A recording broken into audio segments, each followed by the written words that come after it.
सुप्रभात बच्चों।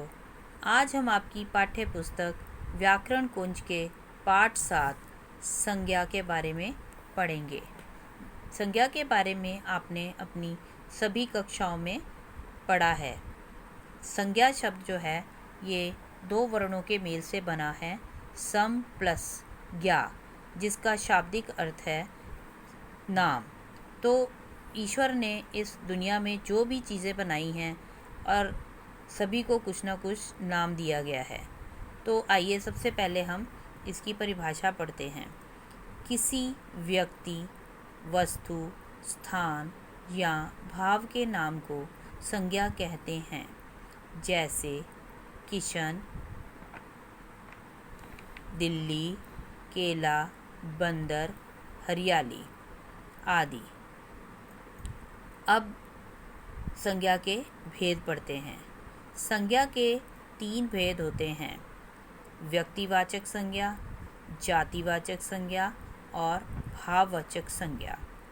व्यक्तिवाचक संज्ञा को इंग्लिश में प्रॉपर नाउन कहते हैं। आइए सबसे पहले हम इसकी परिभाषा पढ़ते हैं।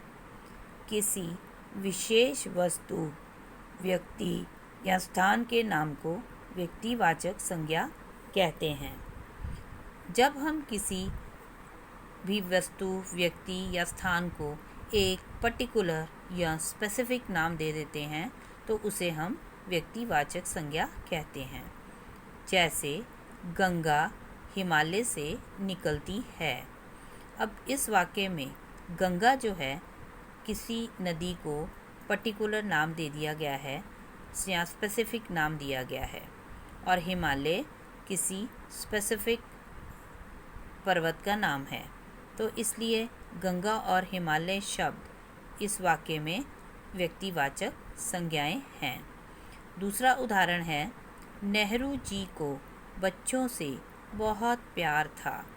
इस वाक्य में नेहरू जी जो हैं वो व्यक्तिवाचक संज्ञा हैं, क्योंकि नेहरू जी जो हैं वो किसी स्पेसिफिक पर्सन का नाम है, स्पेसिफिक व्यक्ति का नाम है।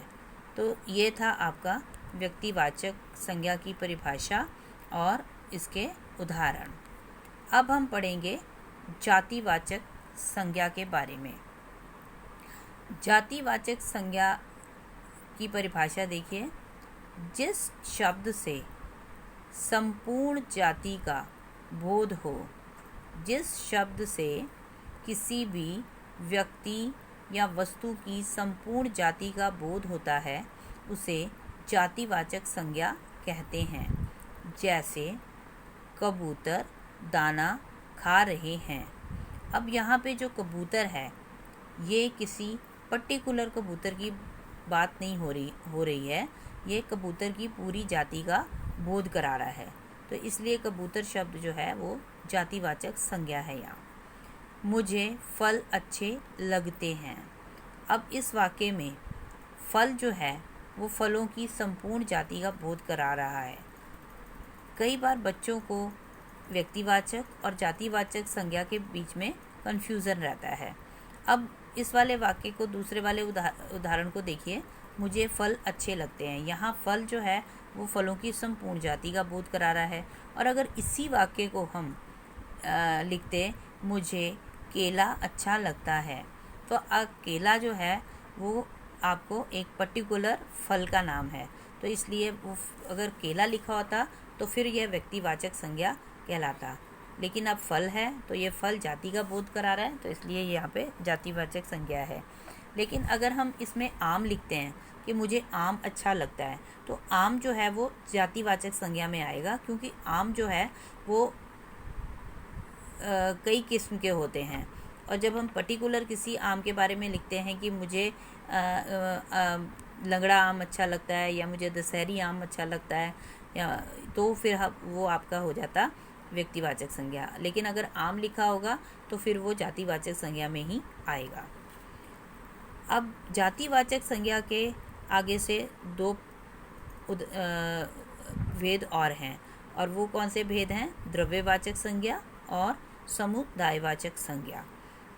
अब द्रव्यवाचक संज्ञा को हम इंग्लिश में मटेरियल नाउन भी कहते हैं।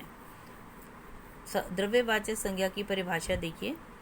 जिस संज्ञा शब्द से किसी द्रव्य, अब द्रव्य क्या होता है? लिक्विड्स, धातु या पदार्थ का बोध होता है। धातु होती है मटेरियल। तो जिस संज्ञा शब्द से किसी द्रव्य, लिक्विड, धातु या पदार्थ का बोध होता है तो उसे हम द्रव्यवाचक संज्ञा कहते हैं। फॉर एग्जाम्पल देखिए, सोने से गहने बनते हैं, ठीक है। अब सोना जो है वो एक मटेरियल है, एक धातु है, तो इसलिए सोना जो है एक धातु है, तो इसलिए ये द्रव्यवाचक संज्ञा है। कुम्हार मिट्टी के बर्तन बनाता है। अब मिट्टी जो है ये भी एक धातु है, तो इसको हम क्या कहेंगे? ये भी द्रव्यवाचक संज्ञा के अंतर्गत ही आएगा।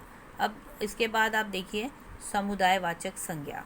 अब समुदायवाचक संज्ञा को आप इंग्लिश में कलेक्टिव नाउन भी कहते हैं, जहाँ पे कलेक्शन होता है किसी चीज़ का, किसी व्यक्ति, किसी वस्तु का जब कलेक्शन होता है तो उसे हम समुदायवाचक संज्ञा के अंतर्गत लेते हैं। अब देखिए इसकी परिभाषा देखिए।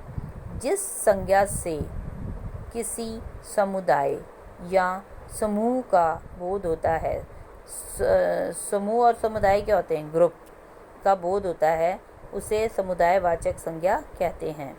जैसे बाज़ार में बहुत भीड़ है। अब यहाँ पे जो भीड़ शब्द है ये क्या है?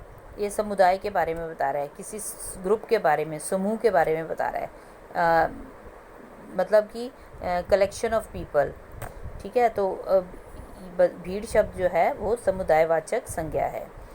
दूसरा उदाहरण है सारा परिवार साथ खड़ा है। अब जो परिवार होता है इसमें क्या होता है? इसमें मेंबर्स होते हैं, परिवार के सदस्य होते हैं, काफ़ी सारे सदस्य होते हैं, एक से ज़्यादा सदस्य होते हैं, तो इसलिए ये कलेक्शन ऑफ पीपल होता है, तो ये भी आपका समुदायवाचक संज्ञा में आएगा। उसके बाद तीसरा आपका है भेद भाववाचक संज्ञा। अब भाववाचक संज्ञा जो है इसकी परिभाषा देखिए। किसी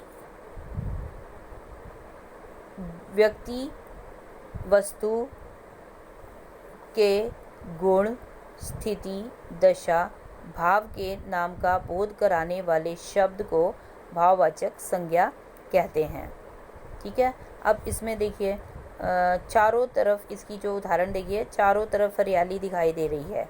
अब यहाँ पे जो हरियाली शब्द है इसको हम केवल फील कर सकते हैं, इसको हम टच नहीं कर सकते हैं, फील कर सकते हैं, तो इसलिए इसको हम एब्स्ट्रैक्ट नाउन कहते हैं, भाववाचक संज्ञा।